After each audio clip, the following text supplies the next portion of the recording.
What's up, everybody? It's Sir Mel coming to you from the Small Fry Show. On tonight's video, I want to talk about checking, double checking, triple checking. I want to tell y'all about a situation I had at this very terminal this week, Tuesday night, Wednesday morning up here in Cleveland. But before we get too deep in this thing, you already know what I need you to do. Make sure you like, comment, subscribe. Tell a friend to tell a friend to tell a friend to come join the family. Also, the views and topics expressed in these videos are mine and mine only. They do not represent the company that I work for. I am not a spokesperson for said company. Now that we got that out the way, it's Friday morning. We up here in Cleveland / Garfield Heights, Ohio. We got 2 trailers for Columbus. We heading back. It is our Friday. We're wrapping it up. So let's talk about a situation I had and how it was caught and things like that. Also, as y'all can see, I'm in a different truck tonight. It's got the split windshield. We in a 2018 Freightliner Cascadia. It's got the older style hood on it.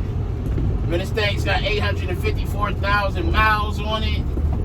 I got some stuff on it I gotta write up when I get back. The seat is broken. AC don't work. It's getting ready to get hot. The under the pintle hook on the tractor, there's a y'all gotta excuse me shifting this truck, man. Ain't my normal truck. Where you latch your chain at is bent. Somebody hit something, so you can't. It's hard to get your chain in there. So we're gonna deadline this thing and write it up so they can fix it. Otherwise, people are just gonna keep driving it, and it's not gonna get fixed. And as y'all can see, it's getting warmer. We got the bugs back on the window. But let's talk about a situation I had. So, Tuesday night, I ran a different time than I normally run on my normal run. Still went to Irving, just ran. I left Columbus at 3:15 p.m. instead of, 6:30. And so, went over to Irving, met a guy from Albany, a different guy, we swapped. My projection was coming back to Cleveland with empties. So I get over here to Cleveland, drop my 2 empties, look on the tablet, see what my next 2 trailers are, which is normal. Spot my dolly in front of my tail, put my lead empty away, go get my new lead, the load, and we're gonna slide to the left right here because that right lane is rough. If y'all been with me long enough to know, y'all know when I come through here, I get over this left lane. Got my new lead, went back, hooked everything up. Alright, cool. There was no point in me at that time going back to put my locks on and check the seals because I needed to get the paperwork. Now, I could look on the tablet and see what the seal numbers are, but sometimes they'll be right on the paperwork and wrong in the computer. Or vice versa. Wrong on the paperwork, right in the computer. So, I just double check it on the paperwork and then verify it like that. So I went inside, hollered at my boy up there in the counter, the clerk or whatever, and, come back down to the truck. Like I said, I already had the dolly, airlines, everything hooked up. So I verified that seal on the lead trailer. It was correct. Well, when I get back to the rear trailer, I noticed it wasn't no seal. Okay, cool. And maybe they just forgot to put it on or whatever.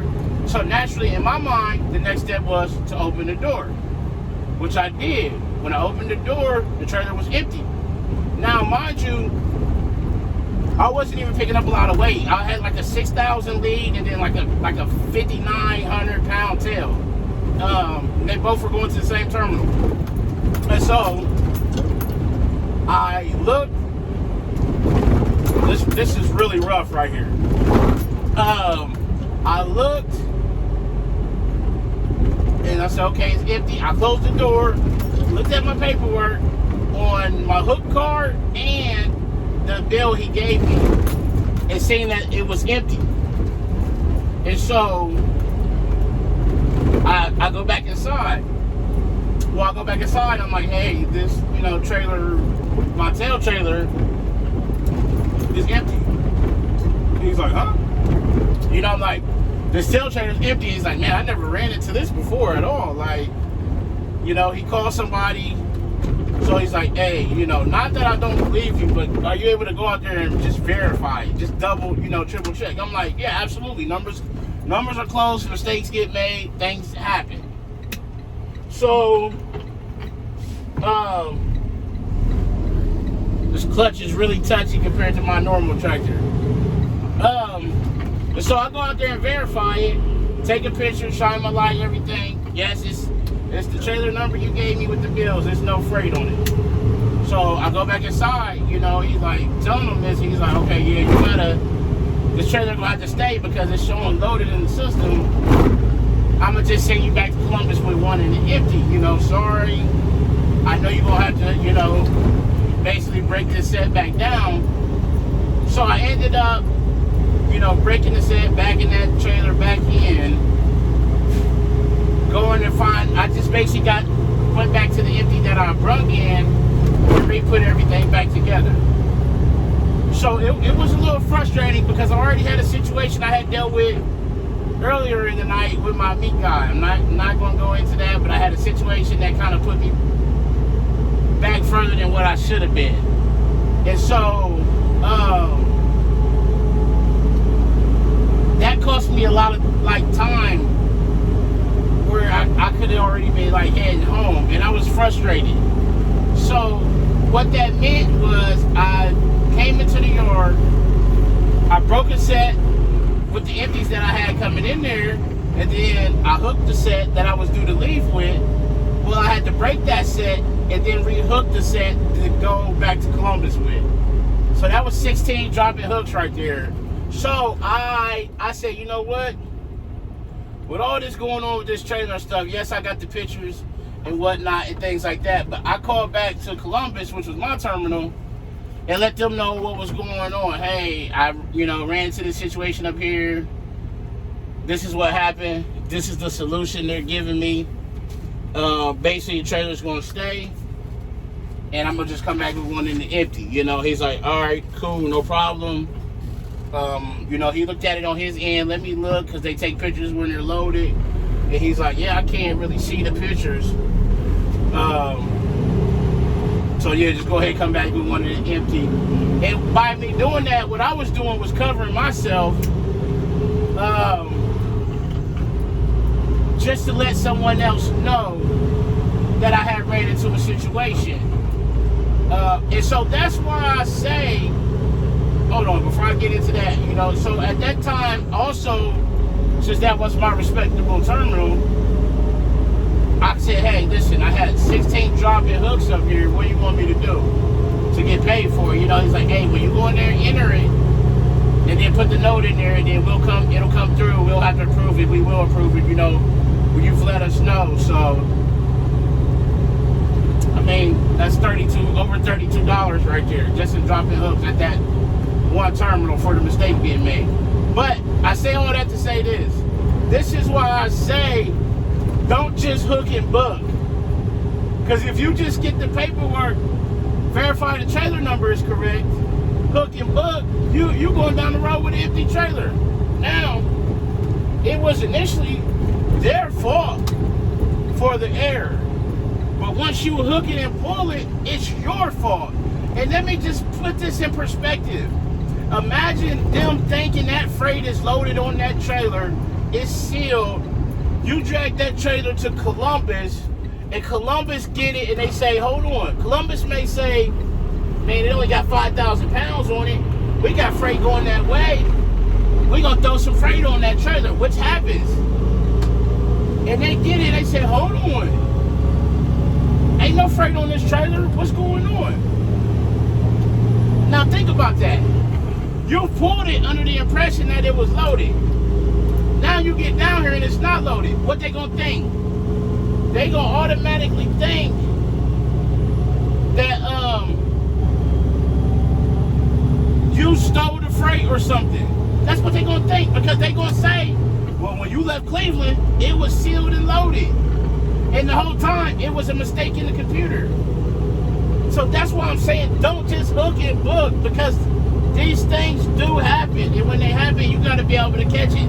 I'm glad I caught it. I'm glad I paid attention, because that could be the difference in me having a job or not.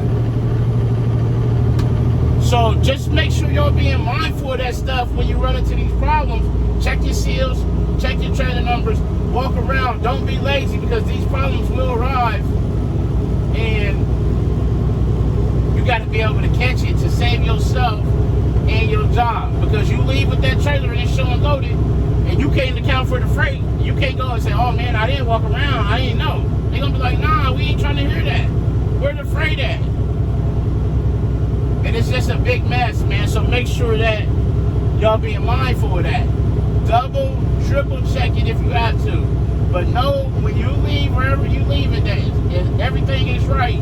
If it ain't, you at a dark terminal where ain't nobody at, you better get somebody on the phone. Central, somebody say, hey, this ain't right. When I'm at a dark terminal and I got the correct trailer but the wrong seal, I call Central. Hey, listen, I'm here. There's nobody here. The trailer number is correct. The seal number is wrong. 9 times out of 10, they like, okay, well, when you get back to whatever terminal you're going to, let them know so they can fix it or whatever. I got it documented on this end. You're good to go. That way you've covered yourself and you're good to ride. Now, don't take it upon yourself. Let somebody up and who deal with that know, because that's what they get paid to do. So yeah, that's all. I just wanted to share that experience I had and why I do what I do to catch what I catch, because people are human, they make mistakes, we all do. But it's a numbers game. If you don't catch it, then it's on to the next person, and by that time, it may be something that you can't deal with because you done lost your job. But as always, make sure you ride to your pickup and your delivery on time and safely. Call your loved ones, tell them you love them. Love on somebody today. But most importantly, be the reason that somebody smiles today. The world needs it now more than ever. It's Sir Mel coming to you from the Small Fry Show, and I'm out. Peace.